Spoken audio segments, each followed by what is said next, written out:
Program Love Your Child memberikan banyak tips kepada para orang tua dalam mendidik anak-anaknya.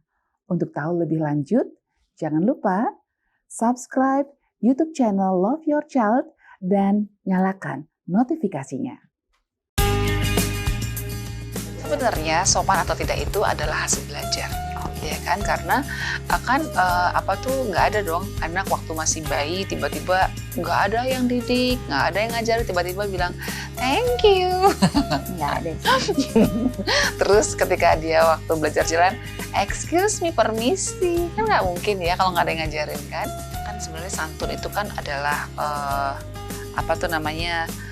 ucapan dan tingkah lakunya itu lemah lembut, kemudian tidak menyinggung atau tidak tidak sembarangan karena dia menjaga perasaan orang lain. Iya. Nah itu kan adalah pengertian dari sopan dan santun.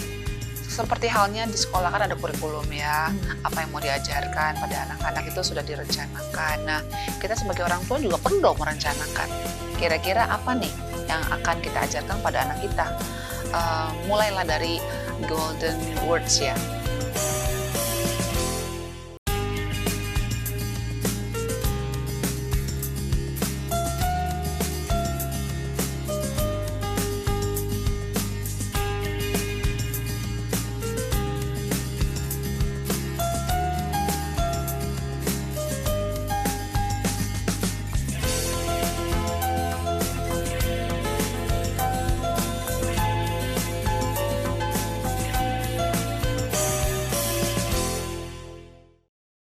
Shalom pemirsa Hope Channel dimanapun Anda berada, kita bertemu kembali dalam program Love Your Child, satu program yang mengajak kita untuk mendidik dan mengasihi anak-anak menjadikan generasi yang lebih baik.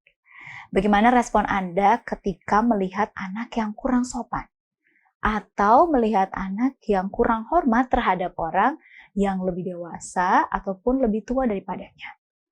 Tentu ada merasa khawatir atau rasa risih dari diri kita sebagai orang pada umumnya ataupun orang tua. Lalu bagaimana jika ini terjadi pada anak kita ataupun pada anak didik kita? Apa yang harus kita lakukan?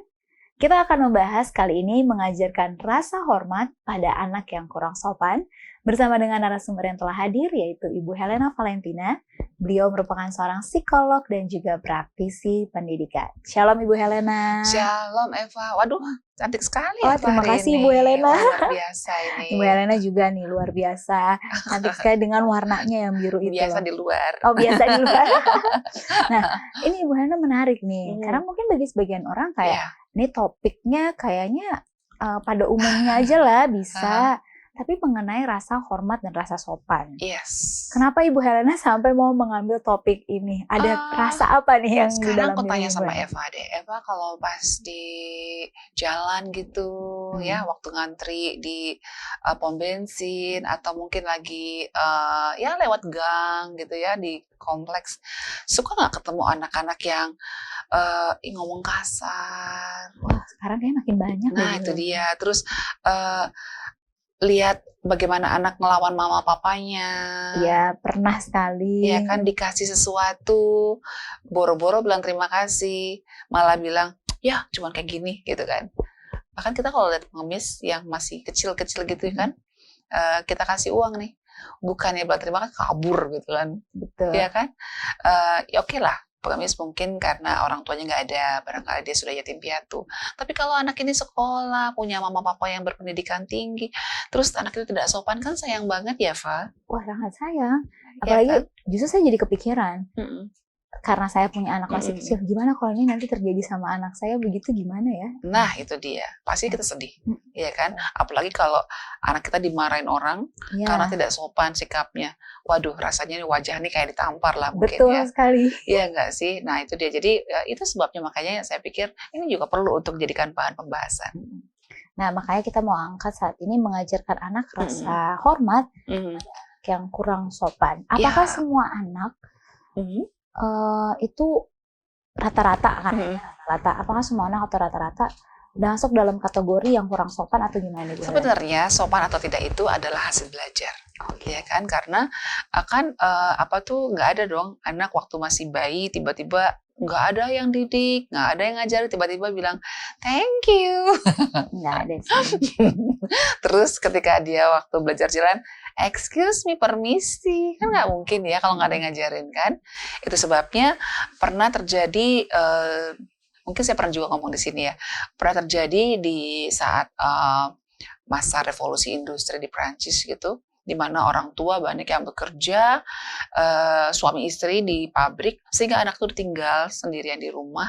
Apa yang terjadi? Anak itu bertumbuh tanpa ada yang memberikan pendidikan dengan semestinya, ya kan? Mungkin maunya pulang udah sore, sementara anak itu dari pagi sampai sore sama siapa? Cuma dikasih makanan saja atau titipan orang yang hanya mengantar makanan. Akhirnya anak itu tidak bisa berkembang dengan wajar dalam hal bicara lambat. Jadi dia speech delay, kemudian juga cara makannya juga seperti binatang, karena yang dia lihat hari-hari adalah kucing gitu kan, atau mungkin anjing yang ada di sekitar rumahnya. Apa yang terjadi? Bagaimana kita mengharapkan dia menjadi anak yang bisa sopan, bisa bersikap wajar, kalau seperti itu kondisinya, tidak ada yang mengajari. Jadi sopan dan santun, ya sopan dan santun sama aja ya, itu adalah hasil belajar, hasil dari proses interaksi dia dengan lingkungannya, khususnya dengan orang-orang dewasa yang ada di sekitar dia. Oke, kalau begitu Ibu Helena, biasanya anak yang kurang sopan atau kurang hormat ini ciri-cirinya tuh seperti apa sih? Kan sebenarnya santun itu kan adalah ucapan dan tingkah lakunya itu lemah lembut, kemudian tidak menyinggung atau tidak tidak sembarangan karena dia menjaga perasaan orang lain. Yeah. Nah itu kan adalah pengertian dari sopan dan santun ya kan. Jadi kalau ciri-cirinya anak yang nggak sopan ya itulah kebalikannya. Ya perkataannya mungkin halus, tapi sikapnya ya kan, perilakunya ya kan, ketika dia mungkin ngomongnya halus, lemah lembut, tapi tangannya suka mengganggu kenyamanan orang lain, atau mungkin suka membuat suasana nggak nyaman karena ngejatuhin barang sengaja, main di tempat yang tidak semestinya, yang membuat akhirnya orang lain jadi jengkel kan gitu kan. Itu masuk dalam kategori anak yang perlu diajari untuk lebih menghargai atau lebih sopan. Dan ini pasti jadi satu dambaan setiap keluarga tentunya memiliki anak yang sopan santun. Nah, saya yakin dan percaya pastinya semua tuh dimulai pendidikan dari rumah. Kita pasti sebagai orang tua pasti menginginkan untuk mendidik anaknya ini dengan harapan yang terbaik pasti. Iya, betul. Tanpa disadari kan pasti anak-anak ini memiliki pengaruh dari lingkungan juga, Ibu Helena. Dan kadang kita terkaget-kaget nih, kok kayak kita di rumah nggak pernah ngajarin anak kita gini, tapi kok keluar sampai satu waktu mungkin kita pernah dengar kok anak kita bisa berucap kata yang nggak benar atau nggak baik. Iya. Nah itu bagaimana caranya kita sebagai orang tua supaya kita tuh tetap bisa mengarahkan anak kita di dalam jalurnya, walaupun lingkungan kita nggak bisa menjamin lingkungan selamanya baik ya Bu. Ya, seperti halnya di sekolah kan ada kurikulum ya, apa yang mau diajarkan pada anak-anak itu sudah direncanakan. Nah, kita sebagai orang tua juga perlu dong merencanakan.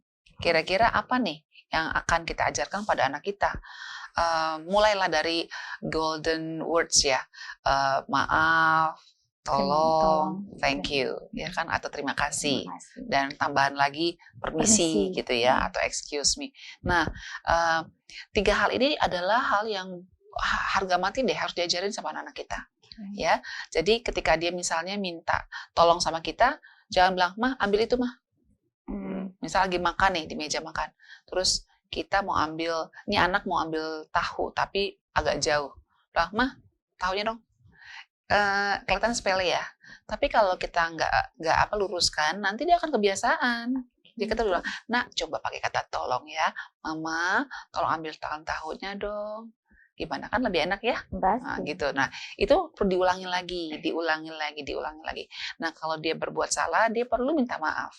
Jangan sampai kita berpikir gini, dia kan salahnya sama pembantu, apa-apalah. Ngapain minta maaf sama pembantu? Tuh kan, maaf itu adalah bagian dari kata dasar untuk sopan santun seluruh dunia loh, universal. Jadi yang namanya minta maaf dengan siapa saja, ya kan. Nah, kalau kita sudah menjengkal-jengkal orang seperti itu, ini pembantu nggak perlu untuk dihargai, ya berarti kita sedang menyiapkan anak kita menjadi anak yang tidak sopan nanti. Ya kan? Karena kan rasa hormat itu kepada siapa saja loh. Kepada siapa saja ya kan. Tuhan sendiri di Alkitab buat yang Kristen dan Katolik ya sudah menuliskan bahwa di hukum kelima hormatilah ayahmu dan ibumu. Ya kan, artinya yang namanya sikap hormat, respect itu sebetulnya adalah sebuah prinsip dari orang yang beragama ya. Orang yang menyembah Tuhan harusnya sopan gitu. Jadi kalau dia bilang saya adalah orang yang beragama tapi kata-katanya kasar, kata-katanya suka menyakiti hati orang lain, ya tentu saja perlu diragukan nih. Ini apa namanya, benar nggak dia menjalankan agamanya gitu. Kita masih akan membahasnya Ibu Helena, bagaimana mengajarkan rasa hormat kepada anak, dan pemirsa tetaplah bersama kami di Love Your Child.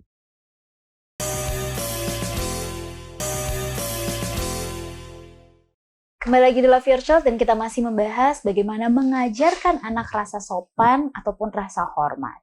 Nah Ibu Helena, kita langsung masuk saja nih. Kalau begitu, bagaimana cara kita langsung mengajari anak kita memiliki rasa hormat ini? Iya, mungkin seperti tadi saya sampaikan, coba kita pikirkan sebagai orang tua. Kita kan berbeda-beda daerahnya nih ya, ada yang di Papua, ada yang di Ambon, ada yang di Sumatera, Kalimantan. Sometimes, kadang-kadang tuh di sini itu nggak apa-apa, tapi di sana itu apa-apa. Ya kan, kalau mungkin kalau di sini kita nggak bilang permisi, wah udah langsung dibilang nggak sopan ya. Tapi mungkin di daerah lain nggak apa-apa, itu sih biasa aja. Nah, coba pikirkan kita sebagai orang tua dengan budaya yang ada di sekitar tempat tinggal kita, kira-kira karakter sopannya seperti apa ya yang diharapkan oleh lingkungan sosial kita. Ya kan? Tapi kalau menurut saya itu namanya maaf, tolong, terima kasih, itu permisi, seluruh dunia, ya kan? Nah, tapi kalau permisi, ya saya pikir nggak ada salahnya kita ajarkan anak kita untuk permisi ketika melewati kerumunan orang. Permisi Pak, nggak ada yang salah kan? Nah, seperti itu. Nah, itu dia, jadi nggak ada yang dirugikan. Tapi saya yakin ketika kita permisi dengan senyum seperti itu, orang akan merasa bahwa, aduh, dia menghargai kita ya, gitu. Jadi ketika kita lewat di kampung orang tidak akan merasa risih dengan kita gitu ya. Terus, nah ini dia yang sering terjadi juga. Anak-anak suka ada kecenderungan nggak sabar gitu menunggu mamanya yang lagi ngobrol dengan temennya atau tamunya gitu kan. Iya, aku mau ngomong nih, boleh nggak aku nonton misalnya gitu, boleh nggak aku main ke rumah teman. Akhirnya waktu mamanya sedang bicara di sela, itu nggak sopan.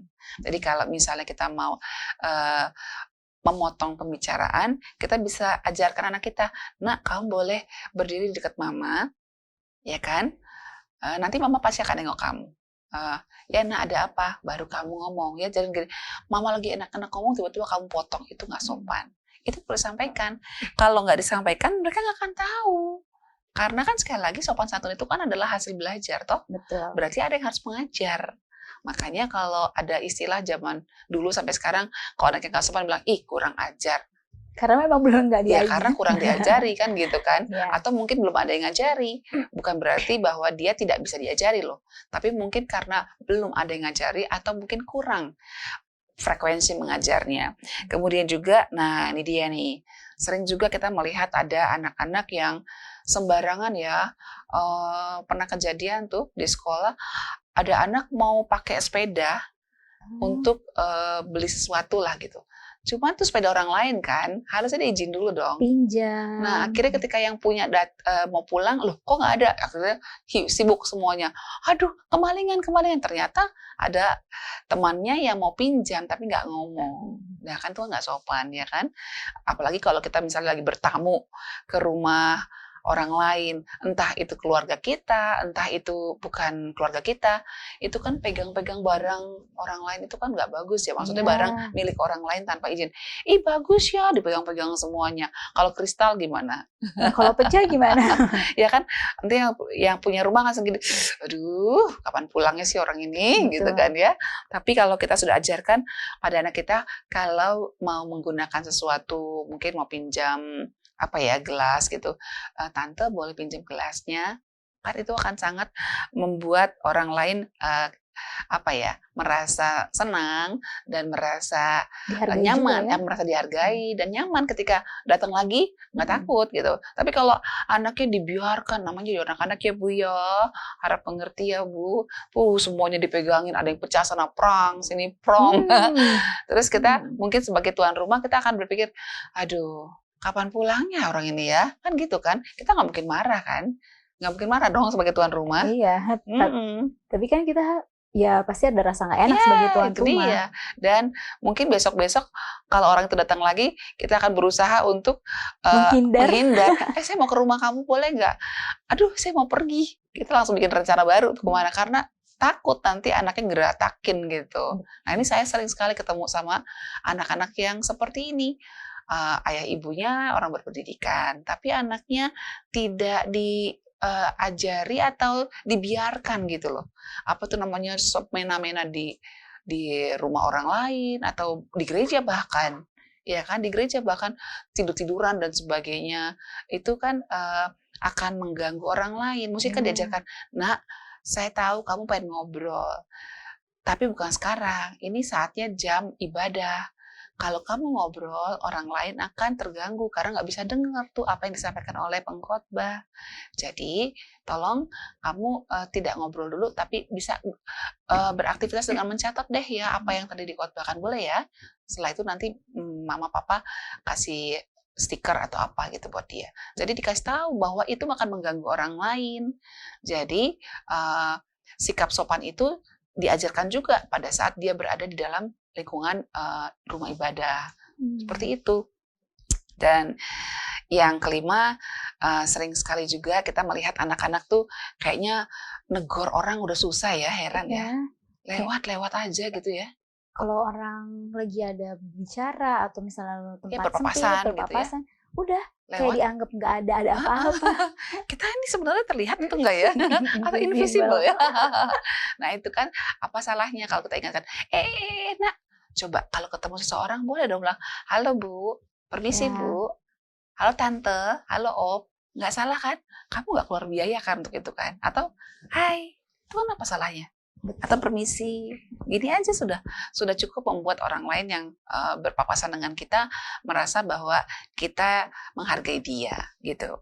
Dan berikutnya juga, nah ini dia nih, saya sering sekali juga melihat anak-anak yang suka ketawa ketiwi ketika melihat ada orang yang mungkin berpostur atau wajahnya atau ya tubuhnya lah ada yang berbeda kurang, lah ya. Iya, ada yang kurang lah menurut dia gitu ya, atau mungkin warnanya atau matanya seperti apa, langsung ketawa-ketawa seperti itu perlu diajarkan pada anak kita bahwa di mata Tuhan kita semua adalah sama, dia dan kita sama-sama diciptakan oleh Tuhan. Jadi kalau kamu ngolok-ngolok seperti itu, walaupun dengan ketawa-ketawa dengan tutup mulut sih, tapi itu hihihi di depan orang yang sedang lewat, nggak ada lagi siapa-siapa, kan orang kan merasa bahwa waduh ini lagi ngomongin saya ya.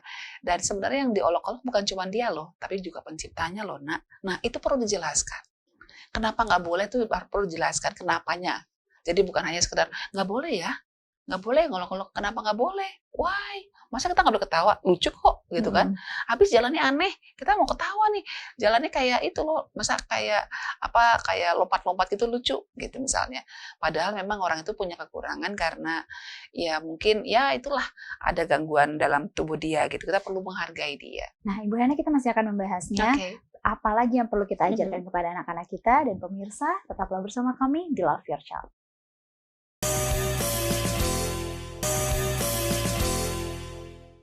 Kembali lagi di Love Your Child, dan kita masih membahas mengenai mengajarkan rasa hormat atau sopan santun kepada anak yang kurang sopan santun.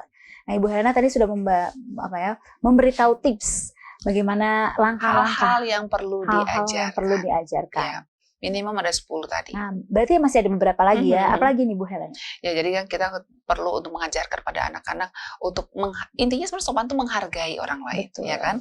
Jadi tidak berkomentar negatif, apalagi ketawa ketiwi ketika ada orang tua atau orang yang sudah lanjut usia dan juga mungkin punya keterbatasan fisik gitu ya.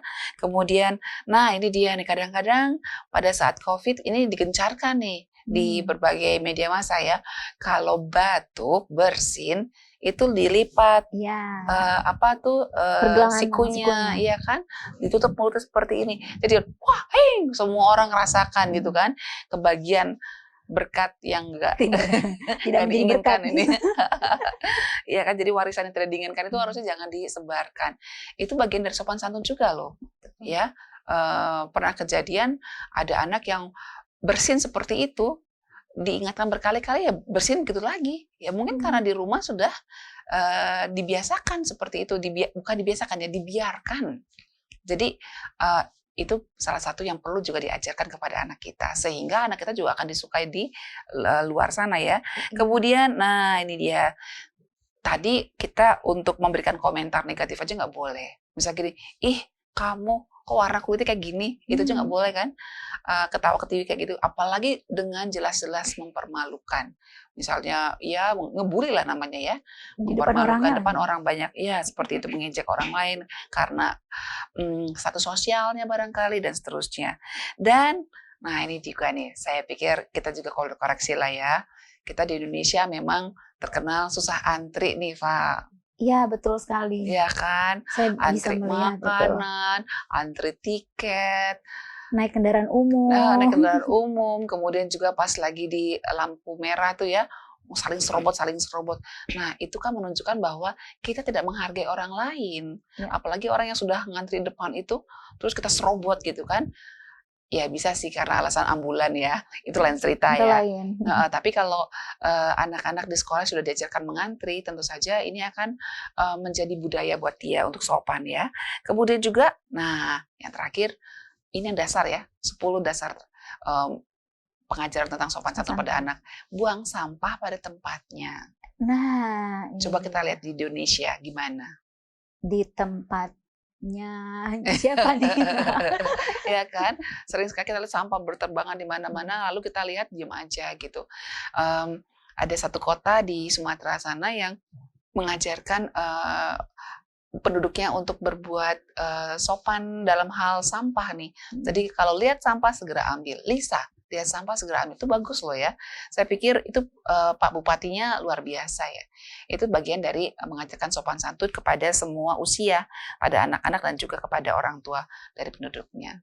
10 hal ini pasti saya rasa menjadi hal yang sebenarnya sering kita jumpai sehari-hari. Benar. Tapi tadi saya suka sekali dengan yang Ibu Helena katakan, kalau ini tidak diajarkan, anak bisa jadi kurang diajar. Iya. Kalau ini dibiarkan, anaknya malah akan jadi lebih bebas seperti itu saja. Benar, betul sekali. Iya kan? Padahal manfaatnya banyak ya, Fa ya. Nah, ini yang saya mau tanya. Kalau begitu, apa manfaatnya kalau kita benar-benar menerapkan hal ini kepada anak-anak kita? Selain kan pasti ada kebanggaan dong sebagai orang tua punya anak yang sopan santun. Manfaatnya apa nih bagi si anak khususnya? Yang paling utama dia akan disenangi banyak orang. Ya. Siapa sih orang tua yang nggak mau anaknya disenangi banyak orang? Pilih mana? Anak kita dimusuhi, dibenci, dan dihindari orang, atau anak kita ditunggu-tunggu orang karena apa? Aduh, anaknya sopan, senang deh ketemu dia gitu. Ya kan? Nah, anak sopan itu adalah hasil belajar. Ya kan, sama seperti orang bisa menari, ya kan? Ada yang narinya ngaco gitu, ada yang narinya sungguh-sungguh dan bagus banget. Kira-kira penontonnya lebih banyak yang mana? Pasti suka yang lebih bagus ya. Yang lebih bagus ini kan hasil belajar lama, latihan berulang-ulang, mungkin ditegur berkali-kali oleh gurunya, sampai akhirnya dia terbentuk tarian yang betul-betul indah untuk dilihat. Sama dengan anak-anak yang mungkin nari juga sih, cuman karena gurunya sering mengabaikan, bodo amat lah, biar aja namanya juga anak-anak, biarin aja lah, kayak gitu aja ngapain sih, nggak usah sok perfect lah gitu. Artinya apa yang kita tabur akan kita tuai, ya kan? Jadi akan disenangi orang lain. Kan kalau disenangi orang lain, otomatis dia akan lebih bahagia dong. Iya kan? Pastinya. Bayangin lah, kalau kita datang, halo apa kabar? Aduh, nanti kamu kesini lagi ya. Kan seneng, anaknya bahagia, dan kalau bahagia lebih tenang, karena nggak ada yang musuhin dia kesini diterima, kesana diterima, ke rumah sana diterima, kan seneng kan? Dan yang berikutnya juga, kalau sudah seperti itu, tentu saja dia akan lebih percaya diri. Kalau udah percaya diri, dia akan lebih optimis.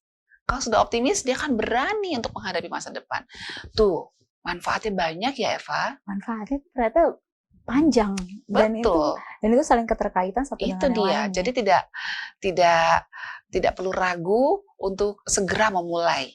Kalau udah dimulai, lanjutkan. Karena proses untuk mendidik anak-anak untuk sopan ini memang harus siap untuk jatuh bangun ya. Iya. Kadang-kadang hari ini sopan, besoknya tiba-tiba ketularan temennya jadi berubah lagi. Nah itu kita perlu perlu ulangi lagi, ya nggak sih? Nah mungkin Eva mungkin sempat terpikir juga sama kita ya, kenapa ya mereka nggak sopan? Nah itu menjadi pertanyaan Kalau juga. menurut Eva? Kenapa anak-anak bisa nggak sopan? Karena kan yang tadi saya pernah bilang di segmen awal, apa karena lingkungan, pengaruh ya dari temennya lingkungan, dan sedangkan kita nggak bisa dong namanya menjauhkan anak dari terus-terusan menjauhkan anak dari lingkungan atau bikin dia di rumah terus. Nah itu gimana, Bu? Iya, tapi ternyata bukan cuma dari lingkungan. Oh ya? Luar, maksudnya lingkungan luar. Tapi bisa juga karena dari faktor orang tua sendiri nih. Wow. Iya kan? Misalnya anak terlalu diistimewakan, jadi dia nggak mau kritik anaknya. Maksudnya nggak mau luruskan kalau anaknya salah gitu kan. Terlalu diistimewakan karena aduh anak saya ini sakit-sakitan. Nggak apa-apa masih anak-anak. Nggak apa-apa masih anak-anak. Namanya anak-anak perlulah kita toleransi. No. Untuk hal yang salah jangan kita berikan toleransi. Artinya bukan berarti nggak toleransi terus dipukulin, enggak lah. Tapi diluruskan, dikasih tahu gitu loh, diingatkan dan ya harus ada konsekuensinya kalau dia terus mengulangnya gitu, ya kan? Terus kemudian, nah ini dia boleh jadi karena orang tuanya kurang interaksi dengan anaknya. Selalu diingatkan kembali ya, interaksi kepada anak ini sangat penting. Waktu ya. Yang berkualitas. Waktu yang berkualitas. Jadi sekali lagi memang untuk menanamkan sopan santun ini kita perlu berlapang dada sih. Kita perlu beri kesempatan pada anak juga untuk ya mengungkapkan masalahnya. Jadi kalau mereka punya masalah atau mungkin ada sesuatu yang ganjel di hati mereka, izinkan mereka bicara sama kita. Karena apa? Dari situ dia akan merasa lebih nyaman untuk bisa meniru apa yang papa atau mamanya ajarkan gitu. Terus yang kedua memang perlu ajarkan anak juga bagaimana cara meminta maaf.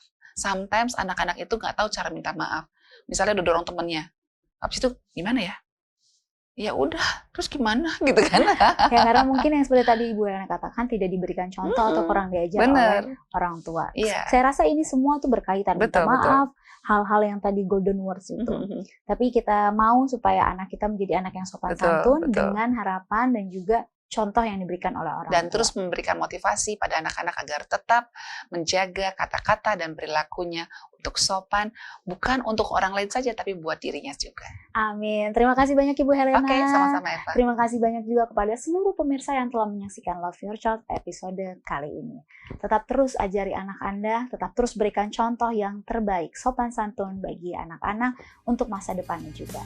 Sampai bertemu di episode Love Your Child berikutnya. Tuhan memberkati dan shalom.